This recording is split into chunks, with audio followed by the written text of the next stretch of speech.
오늘 예배 참석한 우리 성도님들과 또 이 전 세계에서 이 방송을 보시는 모든 분들에게 주님의 놀라운 은혜와 축복이 함께 할 것입니다.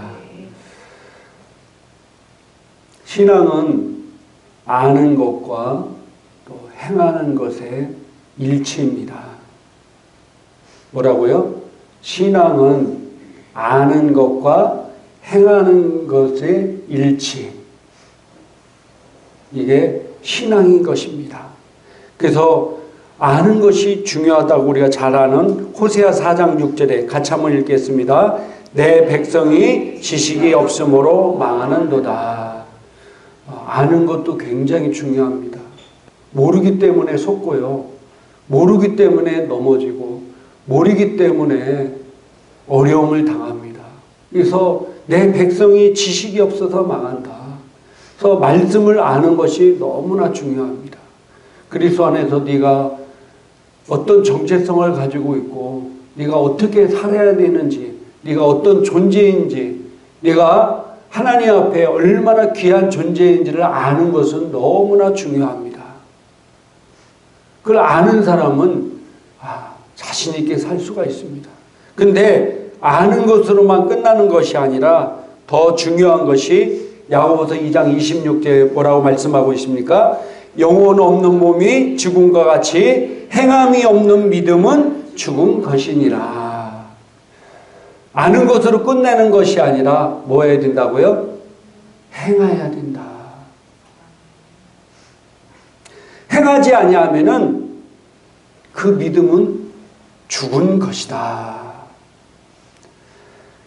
그 믿음은 행해야만이 역사가 일어나는데 행하지 아니하면은 내가 아는 아무리 많은 지식을 알고 하나님 말씀을 알더라도 행하지 아니하면은 뭐라고요? 아무런 역사가 일어나지 않는다. 죽었기 때문에 아무런 역사가 일어나지 않습니다. 그래서 하나님은 히브리서 11장 6절에 같이 한번 읽겠습니다. 믿음이 없이는 하나님을 기쁘시게 하지 못하나니 하나님께 나아가는 자는 반드시 그가 계신 것과 또한 그가 자기를 찾는 자들에게 상 주시는 이심을 믿어야 할지니라. 아멘. 믿음이 없이는 하나님을 기쁘시게 할 수 없다. 우리가 사랑해야 된다는 것은 다 압니다. 아가페 사랑으로 우리가 사랑해야 된다. 근데 남편 사랑하기도 힘들고 부인 사랑하기도 힘들잖아요. 또 우리가 기도해야 되는 줄을 다 알고 있어요. 또 전도해야 되는 줄을 다 알고 있어요. 알지만은 행해야 되는데 행하지 못하는 경우가 많이 있습니다. 그래서 이 말씀을 알고 이 말씀대로 행해야 그 하나님 말씀이 우리 삶 가운데 역사가 일어납니다. 근데 많은 사람들이 아는 것에 대해서 착각하는 경우가 많이 있습니다. 그래서 학교에서는 뭘 봐요? 시험을 보잖아요. 애들이 지금 배우고 있는데 정확하게 알고 있나 모르고 있나를 뭘로 테스트하는 거예요? 시험을 보면 알잖아요. 얼마 전에 이제 수능이 끝났는데 수능도 시험을 통해서 이 사람이 실력이 얼마큼 되는지를 테스트하는 거예요. 그래서 이 시험이 이 사람이 얼마나 정확하게 알고 있나를 테스트하는 겁니다. 네 수준이 얼마나 되는지를 테스트하는 거예요. 그래서 우리가 영적인 것도 마찬가지입니다. 하나님이 우리를 시험하시는데 네가 믿음을 얼마만큼 가지고 있는지를 하나님이 확인하시는 것입니다. 하나님이 어느 날 아브라함에게 네 아들 이삭을 바치라고 시험합니다. 창세기 22장 1절 2절 한번 같이 한번 읽겠습니다. 그 일 후에 하나님이 아브라함을 시험하시려고 그를 부르시되 아브라함아 하시니 그가 이르되 내가 여기 있나이다. 여호와께서 이르시되 내 아들 내 사랑하는 독자 이삭을 데리고 모리아 땅으로 가서 내가 내게 일러준 한 거기서 그를 번제로 드리라. 아멘. 하나님이 아브라함에게 100세 낳은 아들 이삭을 바치라고 시험합니다. 그 믿음을 택하는 거예요. 근데 많은 사람들이 나는 믿음이 있어. 나는 믿음대로 살고 있어. 근데 정말 살고 있는지 못 살고 있는지를 뭘 봐야 안다고요? 테스트를 해봐야 안다는 거예요. 이 아브라함이 믿음이 조상이 돼야 되는데 믿음이 조상이 될 수 있는 믿음을 가지고 있는지 없는지를 하나님이 테스트하시는 겁니다. 뭘 통해서? 가장 자기가 소중하게 생각하는 그 아들 이삭을 제물로 바치라고 테스트합니다. 나는 뭐 재정 분야에, 나는 뭐 건강, 나는 사랑 이런 분야에 나는 믿음으로 잘 기능하고 있어. 자기가 그렇게 생각할 수 있지만은 실제적으로 정말로 테스트를 당했을 때 정말 막상 그런 일이 그 삶에 왔을 때 그 사람의 믿음을 알 수 있다는 거예요. 나는 그동안 재정적으로 어려움을 나는 믿음은 뭐 하나님 말씀 안에서 잘 재정적인 분야에서 기능하고 있다고 생각했는데 정말로 재정적으로 어려움을 당했을 때 그 사람이 하나님 말씀대로 기능하는지 안 하는지를 보면은 테스트해 보면은 그 사람의 믿음의 실력을 알 수 있다는 거예요. 그 사람 믿음의 수준을 알 수 있다는 겁니다. 그래서 하나님은 그 사람을 쓰실 때 아브라함 같이 다 테스트를 해보십니다. 그래서 우리가 어떤 일일 때도 교만하거나 자만할 필요가 없어요. 내가 정말로 알고 있는 것이 내가 그대로 믿음으로 살고 있는지 하나님은 테스트해 보신다는 거예요. 하나님은 우리에게 귀한 만남의 축복을 주셨습니다. 우리가 하나님을 만났다는 것이 얼마나 큰 축복입니까? 왜 아멘을 안 하십니까? 내가 하나님을 만났다는 것이 얼마나 가장 큰 축복이에요. 이 세상에서 무엇보다도 가장 큰 복을 얻은 사람이 바로 누구예요? 나예요. 내가 하나님을 알고 하나님을 믿었다는 것이 가장 큰 은혜요 축복입니다. 부부간의 만남도 하나님의 축복입니다. 할렐루야. 근데 축복이 아니라 왼수라고 생각하는 사람도 있을 수 있어요. 내가 다른 오빠 만났으면 더 행복하게 잘 살았을 텐데. 근데 여러분들 다른 오빠 만나면 더 행복했을까요?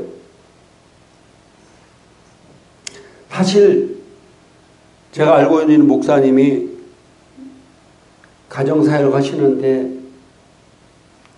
이야기를 들어보면은요, 재혼 부부 사역이 일반 부부 사역보다도 한 10배 이상 너무 힘들다는 거.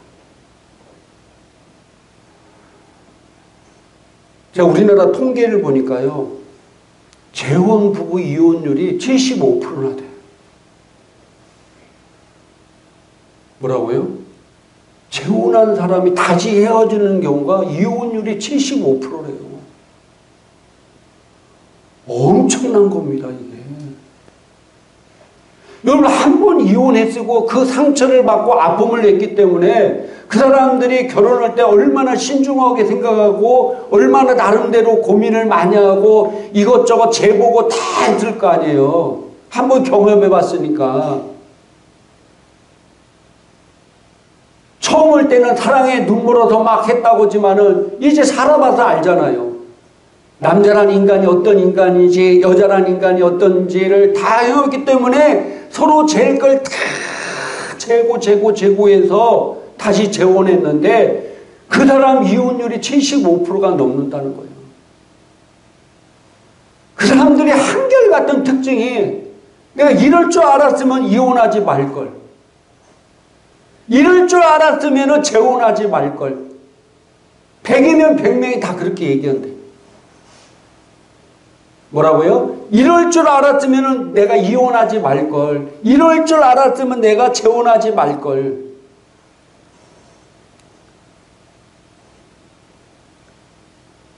그러니까 지금 사는 사람이랑 헤어져도 다른 사람을 만나도 뭐라고요? 똑같다는 거예요. 그래서 어떤 방송하시는 분이 그래서 아주 심오한 철학적 용어로 그걸 뭐라고 하냐면은 도찐 개찐이다 라고 얘기하더라고요. 그놈이나 뭐 그런 사람이나 만나도 똑같다는 거예요.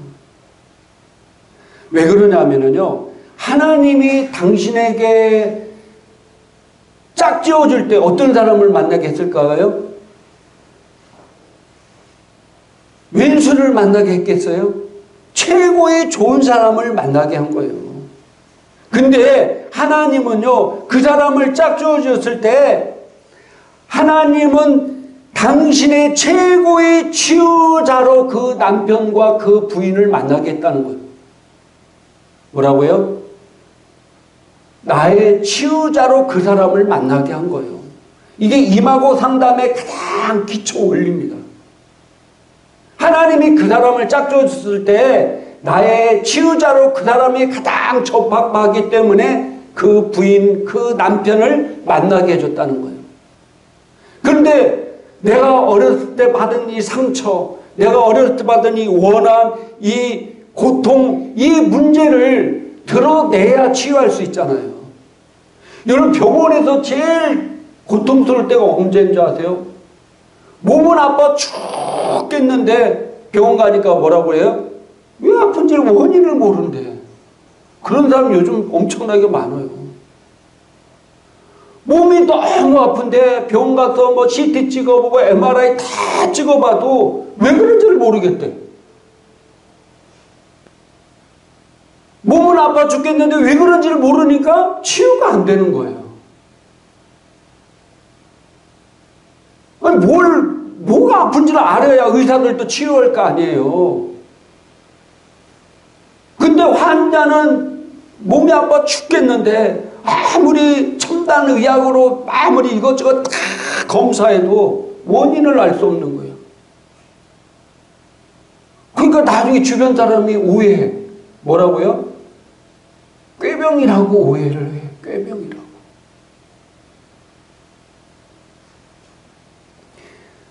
그러니까 내가 어디가 아픈지를 알아야 뭐 하는 거예요? 치유할 수 있잖아요. 그래서 그 남편, 그 부인을 통해서 나의 상처, 내가 아픔, 원한 이런 것들이 다 어떻게 해야 돼요? 드러나게 해야 뭘 받을 수 있는 거예요? 치유를 받을 수 있는 거예요. 그래서 하나님께서 그 남자 여자를 서로 짝지어 주는 것이 뭐냐면은 가장 그 사람이 네 상처를 치유할 수 있는 치유자이기 때문에 만나겠다는 거예요. 그래서 결혼 초기에는 서로 좋으니까 행복하고 있지만 나중에 막 서로 부딪히고 오면서 서로의 있는 안에 있는 것들이 막 다 드러나는 거예요. 그래야 뭘 수 있기 때문에 치유를 할 수 있기 때문에 그렇게 그 사람을 만나서 다 드러나게 한다는 겁니다. 근데 우리는 그걸 모르고 계속 이제 싸우게 되는 거예요. 계속 상처를 받고 그 상처를 치유지 않은 채 계속 부딪히면요, 사람은 어떻게 되냐면은 자존심은 엄청나게 세죠. 그런데 자존감은 계속 쌓으면서 나눠주는 거예요. 그래서 자존심이 세기 때문에 조금만 문제 부딪혀도 막 부르르르하고 팍 부딪히는 거예요. 옛날에는 능히 참을 수 있는 것도 막 왜 자존심이 계속 상처받아서 예민해지는 거예요. 근데 자존감은 점점 내려가요. 자존감. 그래서 자존감이 내려가면 사람들의 특징이 뭐냐면은 신기하게 상대방에게 자기 자신을 너무 맞추려고 한대. 이게 무슨 말이냐면요. 부부지간 그게 아니라 상처를 너무 받고 자존감이 내려가면은 주변 사람들한테 자기 자신을 맞추려고 하는 거예요. 왜? 그 사람한테도 내가 상처받고 그 사람한테 내가 버림받지를 않기 위해서. 그래서 자존감이 많이 내려간 사람들이 사기를 많이 당해요. 또 이단에 많이 빠지기도 해요. 이단에 많이 빠집니다. 자존심을 세고 자존감이 낮은 사람이 이단에 많이 빠진다니까요.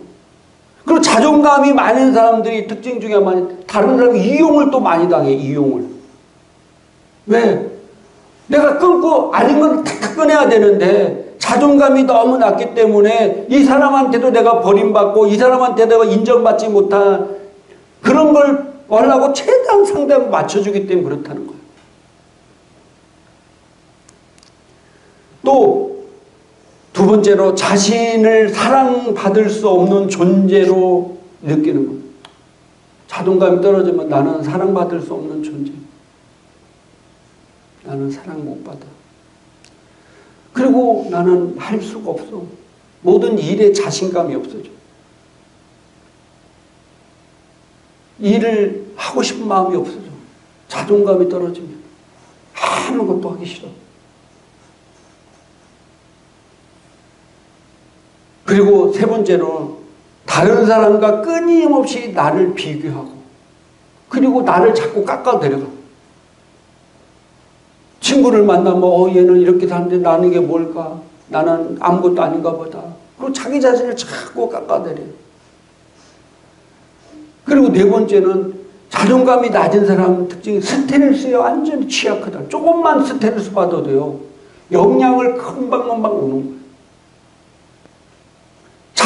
자존감이 센 사람은요. 어떤 스트레스를 받더라도 그게 자기 자신의 영향을 많이 못 끼치게 만들어요.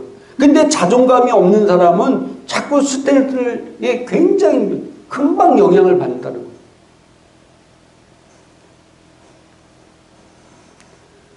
그리고 다섯 번째로는요. 칭찬이나 비난에 어려워. 칭찬도 어려워해. 칭찬받아도 어려워. 왜? 자기 자신의 자존감이 없기 때문에 내가 칭찬받을 만한 인간인가? 그러니까 칭찬받아도 어렵고 비난받아도 어렵고 그리고 나의 장점을 몰라. 내가 뭘 잘하는지. 왜? 자존감이 없기 때문에. 그 다음에 자존감이 없는 사람은요. 내 몸의 건강에도 신경 쓰지 않아. 왜? 내가 귀한 존재가 아니기 때문에 내 몸에 건강에 신경을 안 써. 그래서 이 상처를 많이 받고 계속 싸우게 되면은 자존심은 세지고 자존감은 뭐예요? 떨어지는 거예요. 계속. 제가 어제 청년 컨퍼런스가 있어서 갔는데 그 강사분이 그 얘기를 하는 거예요. 내가 그리스도 안에서의 정체성, 내가 하나님의 자녀로서 어떤 존재인지를 아는 것과 또 자기의 자아상, 내가 누구인지를 아는 것, 이게 같이 되지 않냐면은 자기 정체성대로 살 수가 없다는 거예요. 근데 자존감이 떨어진 사람들은 그래서 우리가 얼마나 대단한 하나님의 자녀로서의 정체성을 갖고 있습니까? 우리가 새로운 피조물 고백 기도하지만 그 고백 기도 안에 있는 것이 나의 정체성이에요. 근데 그것이 내 삶 가운데 나타나야 되는데 내 자아상이 망가졌기 때문에 그게 나타날 수가 없는 겁니다. 그래서 우리가 정말로 나의 정체성을 정확하게 인식하고 내 자아상을 바로 회복할 때 하나님의 말씀이 실제가 되는 겁니다. 할렐루야. 실제가. 하나님이 나를 그렇게 얘기했는데 정말로 내가 나를 그렇게 생각하느냐가 다르다는 거예요. 아는 것과 내 삶을 다를 수 있다. 정말 하나님이 그렇게 인식하는 걸 내가 그렇게 내 자아상이 그렇게 인식한다고 하면은 그 사람은 정말로 놀라운 탁월한 삶, 말씀대로 삶을 살 수 있습니다. 어떤 사람은 부부 간에 표현할 때 이렇게 표현하는 사람이 있어요. 겸묘지간. 겸묘지간이 뭐라고요? 개와 고양이 사이를 뜻대로 서로 좋지 못한 사이를 이루는 말이 겸묘지간이다. 이렇게 얘기하고. 근데 저도 가정을 세우는 일에 계속 공부하면서 책을 읽으면서 참 느낀 게 있어요. 참 너무나 안타까워. 저도 그렇게 살아왔고 저도 그런 많은 상처를 받았어요. 또 내가 얼마나 많은 상처를 줬겠어요. 우리가 자동차 운전만 하더라도 오토바이 운전만 해도 뭘 따야 돼요? 면허증을 따야 돼요. 그리고 이 땅에서 어떤 일을 하려면 뭐가 다 있어야 돼요? 자격증이 있어야 돼. 자격증이. 배드민턴 하나 가르치는 것도 요즘 자격증 없으면은 어디 강사로 갈 수도 없어. 그 배드민턴 하나 치는데 탁구 하나 치는데도 자격증이 없으면 어디 가서 못한다니까. 동네에서는 뭐 깔딱깔딱 놀 수는 있지만은 요양보호사 할머니 할아버지 모실라 해도 요양보호사 자격증이 없으면 못해요. 다 자격증이 있어야 돼요. 근데 인생에서 가장 중요한 게 뭐냐면은 부부가 하나 결혼 가정을 이루는 건데 이 가정을 이루는 데는 자격증이 없어. 남자가 도대체 누구고 여자가 누구고 내가 어떻게 해야 결혼 생활을 잘하고 어떻게 해야 자녀를 잘 양육하고 이런 거를 배워본 적이 없어. 또 우리 부모님이 그렇게 행복하게 살았으면은 아 저렇게 살고 저렇게 자녀를 교육시켜야 되는구나 인식할 텐데 거의 대부분은 우리 부모들이 그렇게 살지 못했어. 더구나 옛날 산업화 시대에 다 먹고 살라고 바빠서 그때 우리 부모님들이 가장 잘했다고 스스로 느낀 게 부모님들이 그랬어. 내가 돈 벌어서 얘들 학교 보내면 그게 제일 잘한 거지 뭐 이렇게 생각했어요. 근데 돈만 주면 잘한 겁니까? 아니잖아요. 그리고 또 우리가 대학교에도 그걸 가르칩니까? 내가 결혼할 때 그런 자격증을 따야 결혼할 수 있는 거 아니잖아요. 그러니까 결혼해서 또 똑같이 그런 상처를 계속해서 받는 거예요. 이게 너무 안타까운 거예요. 제가 지금 가정에 대해서 공부하고 책을 읽고 그러다 보니까 내가 결혼해야 되는데 결혼에 대해서 내가 너무 무지했구나. 내가 목사이면서도 성경을 많이 알라고 했지만은 실제적으로 내가 지가 아는 거, 내가 부인을 사랑해야 되는 걸 모르겠어요? 아는데 부부 안에 싸우다 보면 나도 모르게 사랑은 어디 가고 윈수만 생기잖아요. 이게 왜 싸우게 됐냐 이거예요. 서로를 너무 모르니까. 그리고 그 안에 상처들이 있는데 그 상처들을 부부를 통해서도 치유하라고 했는데 상처가 드러나니까 아프잖아요. 그러니까 더 싸우게 되는 거예요. 겸묘지간, 왜 겸묘지간이냐고 했냐면요. 고양이와 개가 서로 원수가 될 수밖에 없는 거야. 왜냐하면은 고양이가 아빠를 들면은요, 고양이는 아빠를 들면은 저리가 가까이 오면 내가 확 가르칠 거야. 그거예요. 근데 개는요, 아빠를 들은 게 나랑 놀아줘. 그거예요. 그러니까 개가 나랑 놀아줘 오면 고양이는 그게 뭔 뜻이에요? 싸우겠다는 뜻이에요. 고양이가 기분이 좋을 때 야옹 그런데 근데 개는 으르렁 소리를 경계의 소리를 듣는다는 거예요. 또 개는 꼬랑지를 살랑살랑 그러면 내가 너를 좋아 나는 내가 좋아라는 친밀감의 표시인데 고양이는 꼬리를 세우면 나랑 싸워볼래라는 거예요. 그 개는 고양이가 너무 좋아서 꼬랑지를 살랑살랑 들으면 고양이는 저게 나랑 싸우려고 오네 이렇게 들린다는 거예요. 부부지간도 그렇더라고요. 이 남자 여자가 얼마나 차이가 많은지 말도 못해요.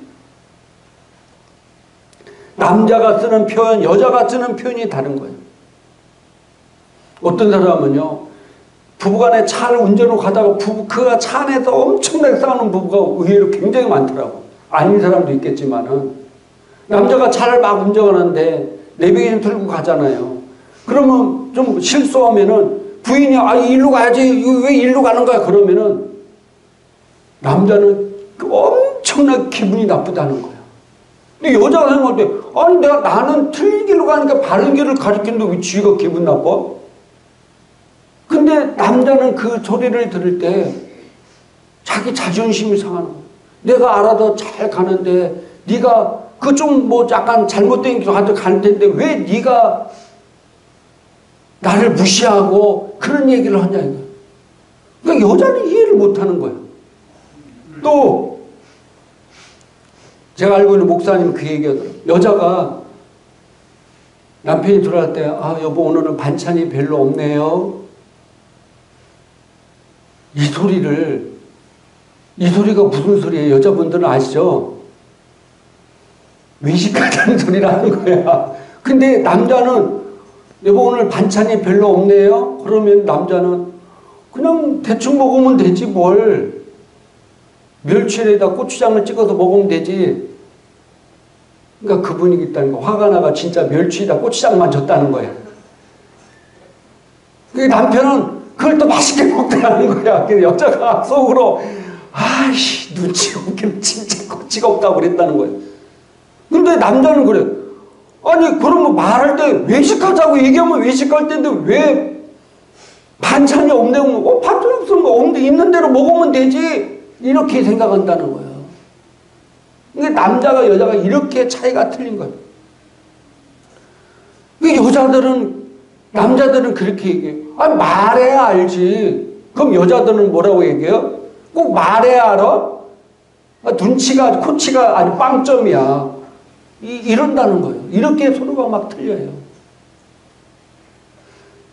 저도 부부간에 이렇게 하면요. 저는 부부간에 막 싸우면요.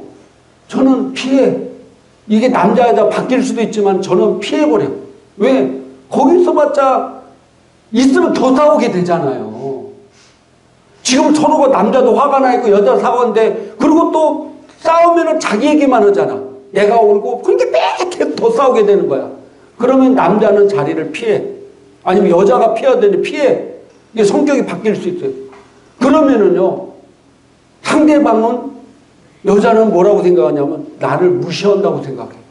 그게 자기를 무시한다고 생각하는 거예요. 나는 무시해서 피하는 게 아니라 더 싸우니까 그 자리를 피해야 된다고 생각하는 게 피하는데 상대방은 그 행동을 나를 무시한다고 생각하니까 더 화가 나니까 더 싸우게 되는 거예요. 이 개와 고양이 같아.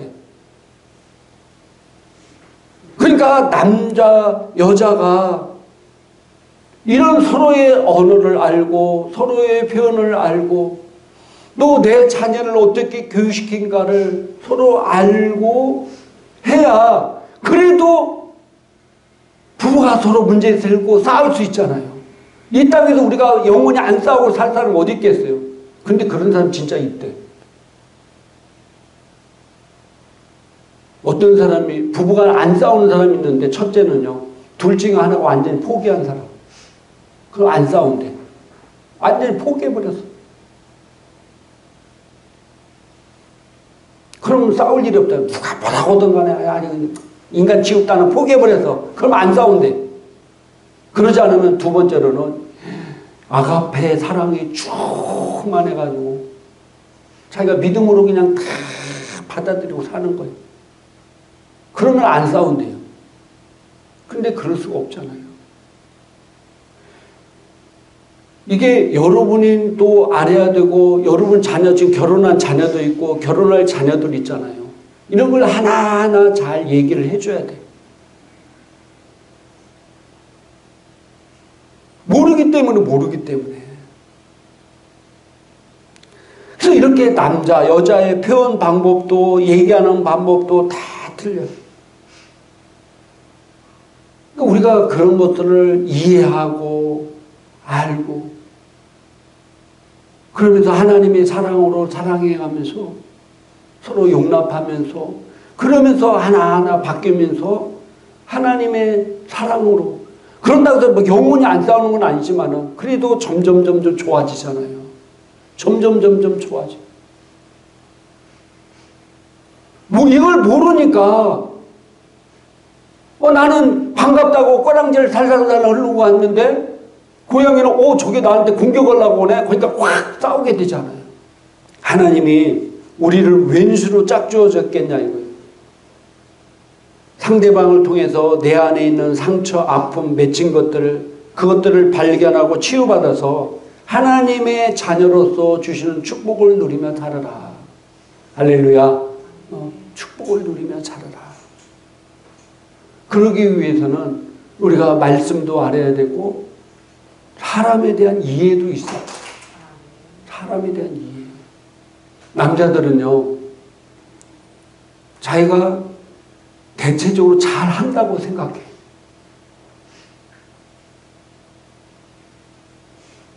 남자들은 자기가 굉장히 가정적이라고 생각하는 사람들이 많아요.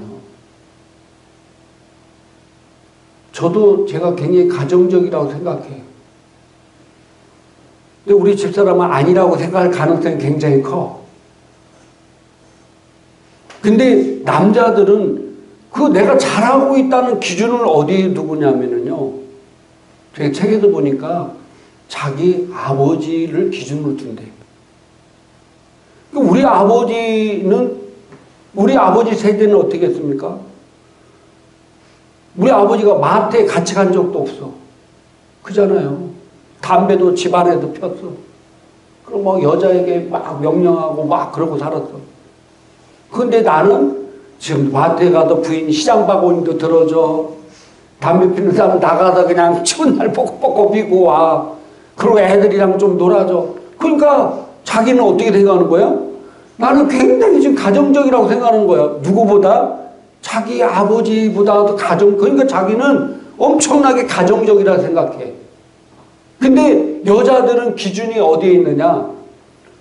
지금 나오는 드라마나 영화를 보고 남자를 기준을 정한다는 거예요. 여러분들 영화나 드라마에 보면은 굉장히 괜찮은 남자 뭐예요?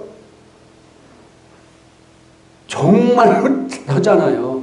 그런 거 보니까 자기 남편은 이거 완전히 가정적인 거 아니야, 이거. 그러니까 보는 기준이 틀린 거예요, 보는 기준이. 그래서 이런 것들을 서로 부부가 알아야 되고, 맞춰야 되고, 또 말씀 안에서 이 자존감이 낮은 사람은 하나님의 말하는 정체성을 통해서 자기 자존감을 회복해야 되고, 그래야 정말로 행복한 신앙생활을 할 수 있습니다.